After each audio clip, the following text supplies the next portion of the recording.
Hello, everyone. Thank you. Thank you. Thank you. Okay, quiet. That's enough. This is a podcast by my dad and my uncle. They talk a lot about music, like a lot. So please sit back and enjoy. I think they are going to start in about 14 seconds.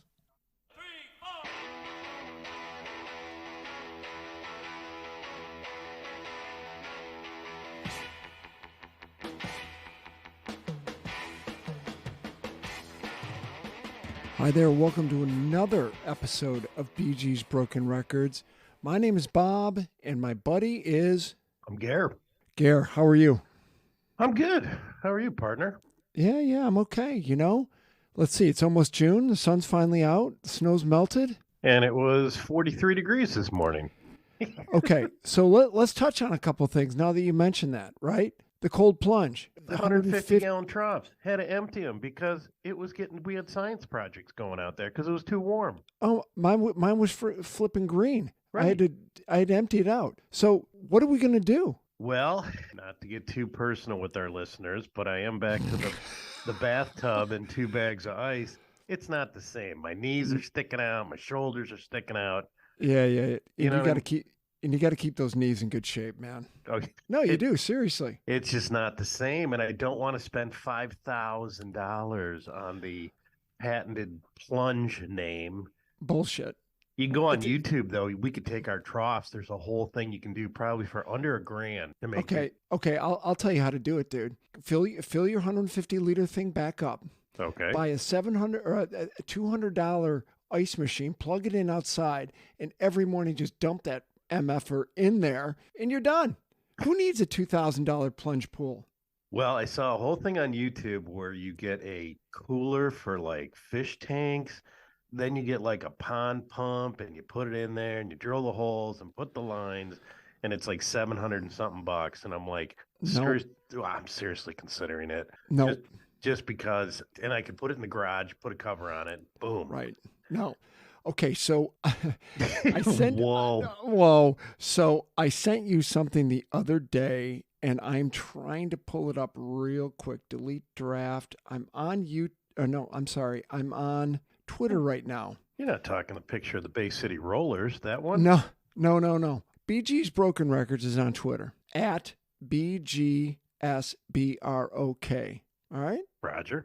Yes. And we tweet. All right, I tweet. Right. And you follow me. Okay. I do. But you know who else follows us?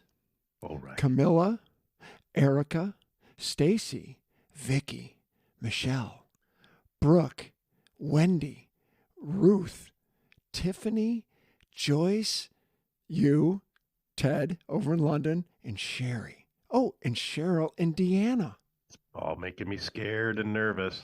But Nervous. I'm telling you, we are so hot with the female audience. It is unbelievable. Who would have thought 2 guys in their late 50s were hotter than Georgia Asphalt? Thank you, John Reynolds. I thought there was a Freebone. Oh, no, that was JR. Okay, that's all right. All right, so those are our Twitter followers. The next thing was I've been listening to a little bit of Tull lately. Really? Ask me why. Why, Bob? I don't know. Do you find yourself standing with one leg crossed on your knee? And a flute? And a flute? And a flute? And you don't know why? So I just always, Tull always comes up in my world. Not in most people's worlds, but in my world. I know So nothing I about was those guys. Yeah. I know. I was going through all my LPs, and I've got one, The Best of Tull. And I'm going to say The Best of Tull is a freaking good album. Now, is it a little like an Proggy. like an early Genesis where it's a little heavy? No. I domes think it's in the forest. Oh, like yeah, court jesters. it's hedgerows and gnomes and castles and all that stuff. Sure. But Martin Barr, their guitar player, is freaking awesome. So, and I was thinking about this the other day. Give me a lick that everybody knows what it is in the beginning. Dun, dun, dun, dun, dun, dun, dun, okay? True. And then what's the other one? Bum, bum, bum, bum, bum, right? So we know what that is. Down, now, now, now, now, now. Everyone knows what that is. Yeah. No, I mean, it's I'm it's down. freaking Tull. So we try and do our podcast up to 30 minutes so people can walk their dog. So I'm thinking, all right, I'm going to walk my dogs. I've got nothing to listen to. I've already listened to you and I 17 times to get our ratings up, right? Right. So I put on Tull's Thick as a Brick off their Thick as a Brick album. One song, I was almost done with my walk. Literally. What year is Thick as a Brick? Is that one of their upper... Early 70s, 74, 3-ish. All yeah. right. Okay. Not bad. I mean, true originals. True originals. But do you remember, and this goes back, so everybody who's listening, I want you to know that today's episode may not make it through the filter of people like Justin at Point Alarm or Amanda or young people, because a lot of the stuff that I'm going to focus on in this grouping of things we watched, it's a little elderly. It is a little elderly. But so this comment goes back to that. Do you remember the first year of the Grammys where they brought in heavy metal? Ooh. 1987. Guns N' Roses? Was it that? No. Oh. Is this where Tall beat Guns N' Roses? Oh, and that was a big deal.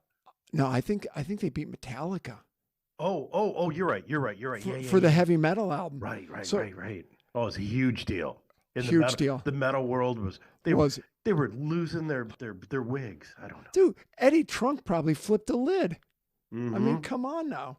All right, so I think that's funny. Oh, one quick thing. You know that young man over in London that does the dip in the wheelie bin? Right. That we know, Alex? Right.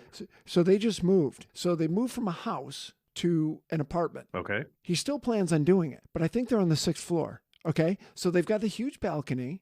I haven't seen the place yet, but they just moved last week. So they're going to put the wheelie bin up there and they're going to put the water in it, and he's going to do his dips when the weather's colder. And how many gallons does the wheelie? 55. 55. Now, No one said this was going to be a math show. Times 8. Each gallon of water is 8 pounds. Well, I'm not personally, I'm not worried about the weight of it. Let's think about this. When they drain that, what are they going to do? Tip it over the edge and splash everybody 6 floors down? Or hey, Tom, when you figure that one out, please let me know. Okay. Love the kid. Love the kid that he does it. Kid's brilliant. Last thing, I just finished the Dave Grohl autobiography. Oh, how's that? Okay. I like Dave Grohl. Oh, all right. So my girlfriend bought it for me at the airport. We're transferring somewhere. Here's a book, Bob. Oh, great. Oh, it's bless her. It's a rock book. Okay, cool. I'm not a Dave Grohl fan. All right. Really? All right. Well, all right. I think the Foo Fighters scream too much. I just do. Okay. But that's my humble opinion. So I get the book, and I've had it on my nightstand for months and months. A month ago, I'm with Gary from Firebird Records, which everyone should go back and listen to that podcast about the vinyl market. And we were just chit-chatting, and he said, I'm almost done with a book on Dave Grohl. And I looked at him and I said, storyteller. Yeah, that's the book. I go, okay, Gary. All right, Gary, what'd you think? He goes, it is great. So I pick it up, and I'm going to tell you, I try not to read rock books. I read Dennis Dunaway from the Alice Cooper Band. I read the drummer from the Black Crowes, Steve, can't remember his name. Right. I read the one on the manager for the Stones, Andrew Loog Oldham. One of the best ones I ever read was Chuck Negron, Three Dog Nightmare. Okay, that, people, is a book to read. But what a complete F-up that guy was. My favorite story in that book, he's a big drug addict. He goes on tour. His third wife says, you're not going without me because you are going to just fall. He's still alive. It's amazing. You're going to die. So I'm going with you. Concert's over. His wife's in the room with him. He's sitting there. He's jonesing to go to the after concert party. Hey, honey, I'm just going to walk down to the lobby and get a pack of cigarettes.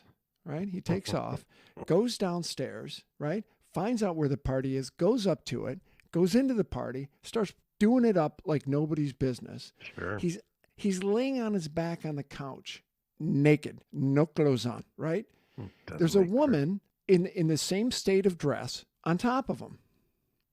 The wife goes up to the tour manager and says, "Hey, where the hell is this party? Because Chuck is there.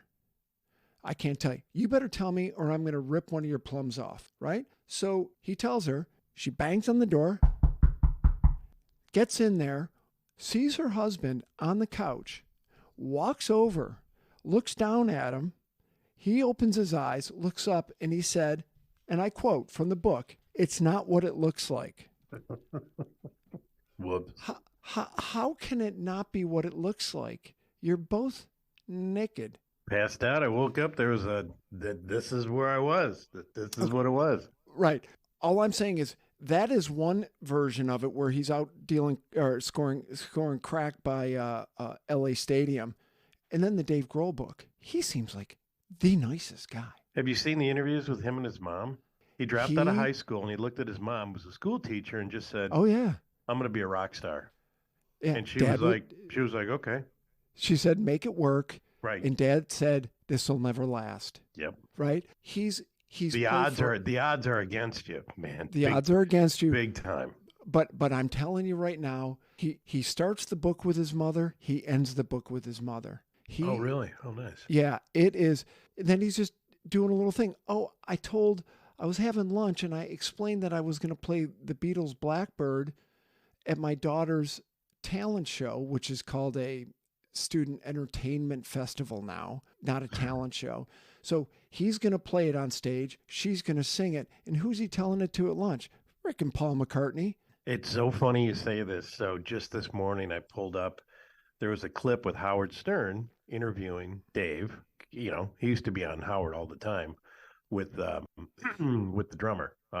Who's the Taylor guy? Hawkins. Correct. And they said to him, they're like, "Say, when you were in Nirvana, were you writing tunes then?" Where he goes, "Yeah, I had a few." He goes, did you ever show them to Kurt? And he's like, "Yeah, I showed him a couple." Like he goes, "Remember when the drummer always says, 'Hey, I got some songs for you,' Ringo?" He wrote that. He wrote that in the book. So and Howard was like, "You never in it." He goes, "No, not." He goes, "I was pretty happy just to be the drummer." And he goes, the tune I did introduce to Kurt, he wanted to change the lyrics, but he was too scared to ask me. So and I was too scared to bring him to. We were both too scared. It was kind of a funny dialogue. Yeah. So what I gathered out of that relationship in that band was it was short. They knew each other. They still were feeling each other out. And did they all get along pretty well? It seemed like. I think so. Look, he doesn't slag off anybody in that book. Courtney doesn't come up. He just says he says I miss Kurt. It is, for a rock book, it's one of the best rock books I've ever read. Wow. Okay. And I'm not saying that rock books are great, but this one is really well written. And I did love, I walk into a bar and they're sitting alone playing video poker in the corner with a cigarette and a drink, is Lemmy. At the Rainbow Room. And he walked over to him and he said, "Hey, I just want to thank you for all the great music and the good feelings you've given me over the years." And Lemmy looks over and he goes, "Sorry to hear about Kurt." And I was like, that's pretty cool. Lemmy, who did Speed till the day he died. Just saying. God bless him. All right, we got to move on to. All right, that was a 15-minute intro. Speaking of Lemmy and death, we need to move on to musicians, or not necessarily rock. Well, let's do that at the end. Oh, I got such a good one. Okay. Do it at the end. Surprise me. I still got some chit chat though. So okay. Well, then you start your chit and I'll throw in some chat. That was funny. So I was reading the Michigan Chronicle this week. There is one? Because I read everything. And I read that. So for all of us older folk, WJZZ, all jazz, used to be on the boulevard. 105.9, right? You got it, brother. And they still sell the T-shirts down at Eastern Market. I've got to go buy one. They're purple with the JZZ, almost like rainbow thing coming out. But anyways, the station ran from 74 to 97, 23 years, the first station in the country that was solely dedicated to 100% jazz, which jazz, an American original. Got sold in 97 to Radio 1, but they didn't secure the letters or register or whatever. So markets That's a like, lawyer F up. yep, Atlanta, North Salem, New York went and just grabbed the JZZ letters. So a young kid by the name of Roger, see, I got to pronounce his name correctly. Uh, Butcher it. Nobody knows. uh Pizzeni, Pete, Italian? yeah, Roger Pazemke Jr., and he's bringing it back as an internet radio station. He's going to make an app, and you're going to be able to listen to it. I went and checked. There's nothing there yet, but for nostalgia purposes, JZZ is coming back to Detroit, which is kind of Good, cool. good news. Now, do you remember the little bit of trivia about WJZZ? No, go for it. Okay, so if you had a JZZ sticker on your car, Okay. that meant you were black. Okay. And that meant do not break into this car. So if you're in Detroit and you're going to nick a car and you see a JZZ sticker on there, you don't touch it. You go to the next one. Whoa. Is that True. like 70s folklore? That's good folklore. No, I heard it. It could have been from my older brother. I can't tell you. Okay. It's true. Wow. True. Look, Who needs who needs a car alarm? I'm not going to lie to you face to face, but I may lie to you on a Zoom call. Oh. All right.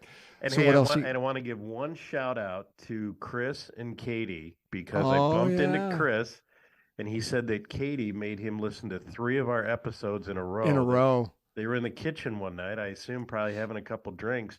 And he's like, after episode 2, he goes, I get it. Bob and Gare have a podcast. I get it. And she's like, you have to listen to one more. He's like, I love you guys, but it's just an hour and a half of you guys. I said, Well, thanks, buddy. Well, when I talked to our friend Paul the other day, I talked to him about business or something, and yeah, I really like it. I like your son's intro. I think that's really funny. And da da da. He goes, I feel like I'm in the same room with you guys. Hey, Cool. he's our So number, thanks, Paul. Our number one fan, He is, Paul. and we're gonna have to get him a T-shirt. Yes. Today's episode. All right, we said we're not going to do lists, and we're not really doing lists. We reviewed a list. There you go. And we are picking out some of the funniest things from this list. We don't like Rolling Stone, but we have to use them for this. I'm getting ready to laugh. Go ahead. Fake songs by fake bands. Honestly, Well, real songs, fake bands. I thought it said fake songs by fake bands. I thought Real it was songs- fake bands, no. real songs. Gary's correct. Real songs by I mean, fake bands. They're real, but they're fake. Aren't the songs fake because the band's fake? So the disclosure was they eliminated the Monkees because that would have been number one for sure. Big time. Now, if anybody goes back to our episode a few weeks ago about the Monkees, which is a good one, I forwarded it off to Jim this morning. He better listen to it. I actually sent him 2. I said I need the numbers. But the Monkees one was a good one. The Monkees are not on this list because of the fact that they actually morphed into a real band. Correct. Okay. Now, some of these, Gare, when I'm looking through them, Hannah Montana, right? Disney 2006, I know nothing about, but she's a real singer. So yeah. to me, that disqualifies her. I totally agree. Because it wasn't like someone else was doing her backing vocals or backing her up with vocals. You know what I mean? It's not like that classic movie, Josie and the Pussycats. A classic. A total classic. Now, I will tell you, going through this list of 50, I'm going to watch a couple of these films because they look freaking funny. Yeah. What about that all Muslim girl punk band in London? Yeah. Oh, I got to check that one out. All right. Well, you go ahead. You start. Shoot a couple out, and I'll see if I agree with you. Okay. Well, of course, with the Monkees, I have to start with the Brady Bunch. Time to change. But the quote from that little snippet on the Brady Bunch, the Brady Bunch made the Partridge Family sound like the Beatles. Totally. Now that's just funny shit. I'm sorry. It's hilarious. But that's when Greg was going through that Johnny Bravo phase, right? And Peter's voice was, remember, a time to change. Well, don't you remember when they did that talent show and they were the silver platters to get money? I thought that was a better song. I agree. I totally agree. Yes. So there we have it. So we're in agreement. Go to the next one. So that was 1972. Here, this one made me stop in my tracks. 1968, the Banana Splits. Okay. Oh, for sure. We all rushed home from school to watch the Banana Splits. I love when they describe the 4 animals. I never knew what the hell they were. Hold on. Let me. That's Sid and Marty Krofft who did the Banana Splits. Hanna-Barbera creation. Oh, Hanna-Barbera, that's right. But it was kind of like that. It was like a real early Pee-wee's Playhouse where I Totally. guarantee guys were getting stoned watching that shit. Was this before Stuff, Puff sorry. Puff the Magic Dragon? Hey, Whoa, whoa. Witchy Poo. Witchy poo. Good pull. But listen to the meat that comes out of this. So a Hanna-Barbera creation, and they talked about one of the songs, I Enjoy Being a Boy. And they're like, yeah, that came from an up and coming songwriter, Barry White. I'm Oh, like, yeah. whoa, Yeah. wait, it gets better. And then they talk about some of the lyrics. They're like, these were so like drug induced. I live in a cucumber castle Oh, by the yeah. by on the bank of the Cranberry Sea. Yeah. Whoa. Here's the best though. So they describe the four animals. Fleagle, the dog, Bingo, the gorilla, Drooper, who was The elephant. the stoner lion. No. Yeah. Okay. Snorky was the elephant, and they said why? Because you need an elephant. That's right. I saw that. But Well, then the wait, one. Oh, here's the thing though. You're gonna so keep going. Keep the going, Gary. the one song, the Tra La La song, was completely stolen by Bob Marley. Yes. Did you read that? Yes, I Buffalo did. Soldier. Yeah. I'm like, oh my God, Bob Marley, which it all falls into that pot theme. Especially don't forget Drooper, the stoner lion. That's right. That's right. Well, the last thing I read about that is that song could have been on Nuggets, which is that album compilation that Lenny Kaye, who was a guitar player from the Patti Smith band, put together in the 1982-ish, which has got all those classic garage songs from the 60s. Great album. Okay. But they said that could have been on there. All right, so Garrett, that was actually number 37. Let's just take a. I'm not going in any order, but you go ahead. Oh, okay, then shoot. Yeah, no, you go. I just grabbed a bunch that I liked, so you go ahead, jump in with something. Oh, I just got a note from Zoom saying we might be running out of time. Those little cheap bastards. It's a man. All right, so what? So I've got. I enjoy being a boy. I've got that one. So some of the ones that are higher up there, we've got Sweet Talking Candyman from the movie Beyond the Valley of the Dolls. Did you see that video? I never saw Beyond the Valley of the Dolls, but I did. I've never seen. But it's like 1968 and they've got women making out and it's like a Hugh Hefner thing, but the song was actually pretty freaking good. Oh, dude, I had to pull up and I'm jumping all around now, but I had to pull up the old Eddie and the Cruisers. John not a bad song. Not a bad song. They played that song. They played they beat that thing into the ground. Right. Yes, and the movie was not that good, but never saw it. So I'm laughing so hard. Spinal Tap, Big Bottoms, 1984. Okay, all right. I'm going to preface this with I went with Pat to go see that at the Beacon East. Oh, when it first came. Oh, okay. Yeah, they went when on it first tour. came out. Well, I'm getting there. Okay, sorry. I walked out. I didn't get it. I didn't get the frickin' humor, right? Because I wasn't that knowledgeable about music. It's a ballad, Lick My Love Pump. No, check this out. So I've got Spinal Tap toured in 92. Hold on. 92, 84. Okay. Where is it? 84. In 1984, July 10th, 1984, they played the Metro in Chicago. Really? 6 years later, they played the Freddie Mercury tribute concert at Wembley Stadium. Something that started out as kind of a joke.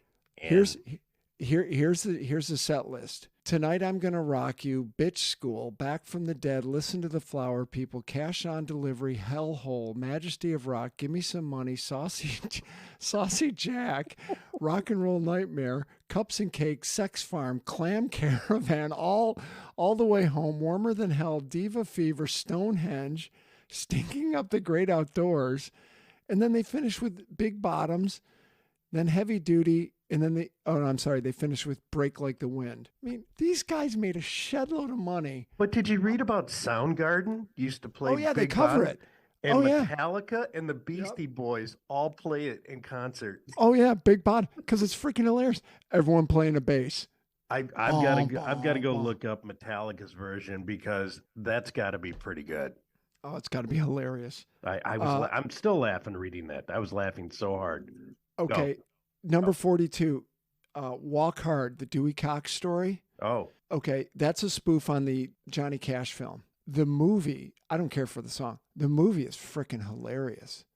I've only seen the parts where he opens the door and they're all smoking weed. What are you guys doing? Oh, we're smoking pot, dude. Get out of here. Well, I'd like to try that. No, watch the movie, dude. It is freaking hilarious. Okay, okay. Okay, give me another one. Jackson, Maine, and Alley. The tune is "Shallow" from A Star Is Born, 2018. But Shut up. Did you really? sure, You're going there? but it falls into. What? I will agree with you with the Hannah Montana because Lady Gaga's a real It's singer. a singer. That's a good tune, though. That's a good tune. Have fun with that one. Did you know who taught what's his face to be a rock star for that movie? Bradley Ooh, Cooper. Bradley Cooper. Yeah, I did hear this, but I don't remember. Lucas Nelson, Willie's son, taught him Ah, how to get up there, swagger with the guitar, how to like position himself with the microphone, all that jazz. Which I shouldn't thought be was, shouldn't be on stage if you got to act that part out. oh, hey, Sorry. whoa, go. Hedwig and the Angry Itch. Never saw the movie. No, Early 70s. It was a takeoff of like that time where Bowie and Reed and Iggy were in Berlin. okay. A guy dressed up as a woman singing a tune. I've never seen the film. The tune, Tear Me Down, the movie came out in 1999. That's a damn good song. That's a And, damn good song. and I love the interviews when they're talking to Iggy or Bowie. Yeah, we went to Berlin to get sober. How'd that work out for you? Not that good. Yeah, Yeah. seemed like a good idea, but no, didn't work out. No. Okay, there was one that I found a little interesting. There was a TV series in 2002 called BPE. Okay. The band is called Girls 5 Eva. BPE stands for Big Pussy Energy. And they Hmm. made a song of this and they posted it. Nice. Nice. Yeah. 1996. The Wonders. That Thing You Do. Whoa, dude, first off, I'm going to tell you right now, great film. Great film. Tom Great Hanks tune. directorial debut, early 60s. But when you go deeper into that, who wrote the song? Adam Schlesinger, Oh, you're not talking about the guy from Fountains of Wayne, are you? the founding member of the Fountains of Wayne, won 3 Emmys, wrote music for Ice Age, Jennifer Lopez. I had never really heard of him, but they said the cat was amazing. Died of Hey, COVID 2020. yeah, have you heard any Fountains of Wayne albums? Nah, I can't say it's on my list. Follows hit me to those guys. Their albums are phenomenal. They're pop Well, I rock want to now since masterpieces. this guy was. I mean, but that thing you do. That first of all, that's all you. You So love that kind of stuff. I love that song, and they said they played it 11 times in the film, and it never got old, which is true. I think of that as a little Dave Clark 5-ish. Very, A little, yeah. That's you it's know what I mean? it's that drum intro. The You're right. drum, the beat, that's what I think of when I see it. Yep. So So when I went through this list, I started at 50, and I started counting down. I didn't know what number one was, and I was thinking it's got to be That Thing You Do. It's got to be. And yeah. guess what? It was. All right, what else you Okay, got? you did that. The Ruddles. Okay, Let's give the Ruddles some time and respect.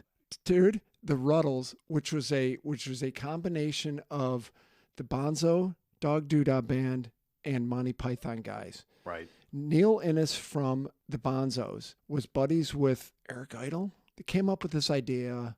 They're going to spoof it. Harrison's in on it. I think his company funded part of it. He's in the film. So is Ronnie Wood in the film. But they wrote songs like All You Need Is Lunch, Cheese and Onions, He's an onion. What year? What The- year is this? the- Early the- 70s?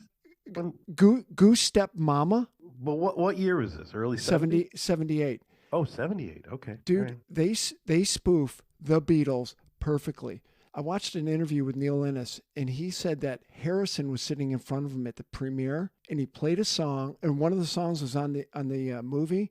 Harrison looked over his shoulder, looked right at Neil Innes, and says, "That one was pretty close." And Neil goes, Whoa. "Well, it wasn't a copy, was it?" He's like, "Pretty close." And then he just turned around and kept watching the film. I'm like, holy shite. That's funny. That's It's funny. hilarious. Dude, the Ruddles, if you're a Beatles fan, you can tap your tune to all 25 songs. Swear to God. Did they ever tour? Did they ever? No. Neil just died. I actually had tickets to go see the Bonzos like 4 years ago, but then he died. COVID shows up, death, COVID, the whole 9 yards. Right. Stillwater, Fever Dog, 2000. From the movie Almost Famous, which is a great movie. Great movie. But here's what's kind of funny. Written by Nancy Wilson. Okay. Women Who Rock. Well, and they basically say it's a male version of Crazy on You. I'm The like, song, yeah. okay, let me go over and let's do it again. No. I didn't hear that. No, I didn't hear any of that. But you're going to pick that up from the opening riff. But again, this goes back to the Nancy Wilson. Or no, Crazy on You. Crazy on You. Wasn't feeling that. Didn't hear it. But if you watch that film, which I just watched it for the first time in a long time, a month ago, there's a bunch of montages to the Allman Brothers in there. Yeah, you've like the famous picture of them on the cover of Live at the Fillmore East. They replicate that in the film at one point. Oh.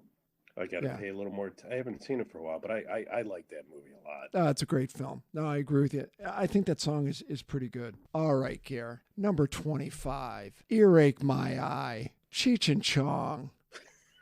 You know the song. It is so freaking funny. 100%.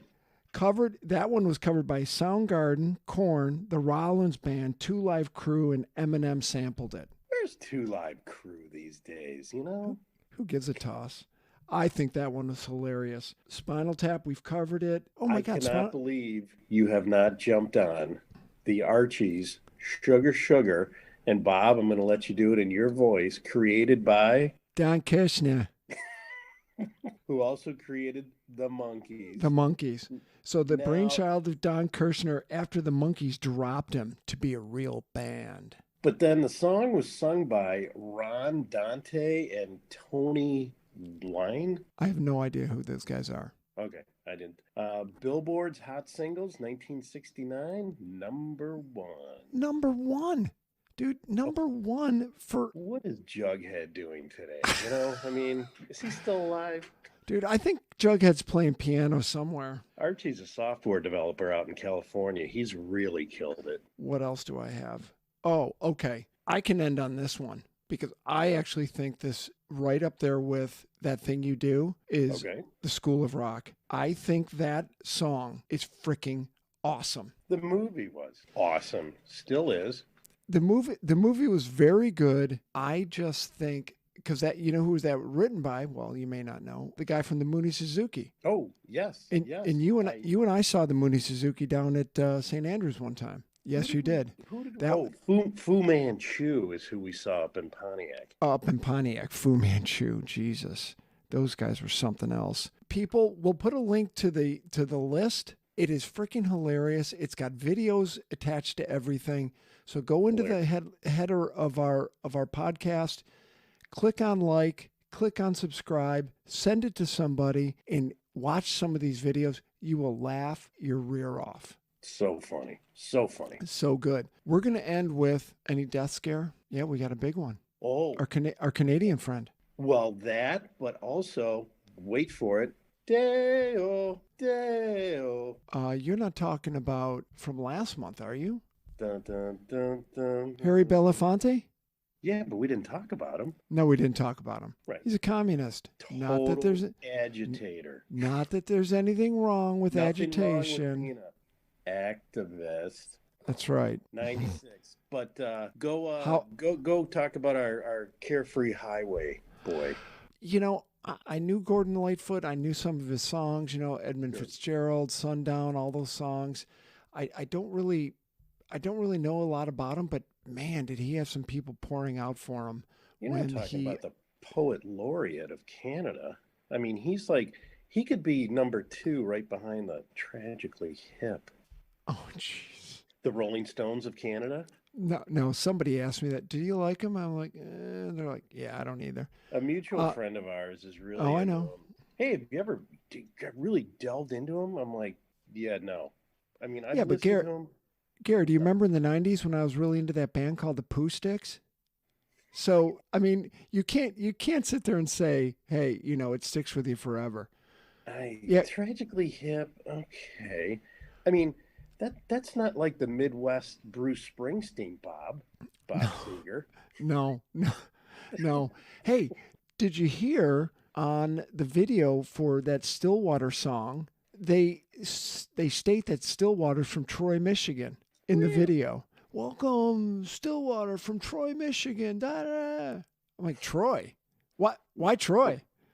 I mean, what's in Troy but skyscrapers and hotels? I mean, from Mount Clemens, Michigan. Woo! Sorry for any of our listeners in Troy. I worked in Troy for years. They have a nice mall there, and you can get a couple drinks out there. But pick Detroit, pick Columbus, pick Cleveland. Yeah. How about Toledo? You pick a suburb of Detroit that nobody's heard of? Correct. All right. What else you got, Gare?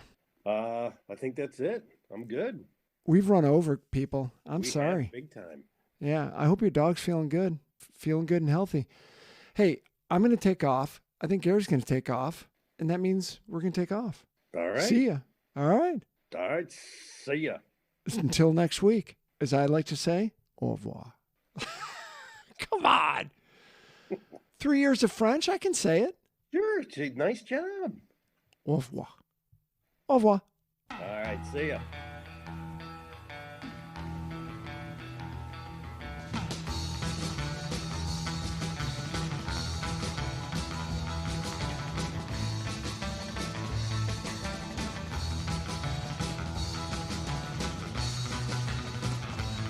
All right, that was good. Still recording, Gary. Still recording. Hold on. All right. Bye, everyone.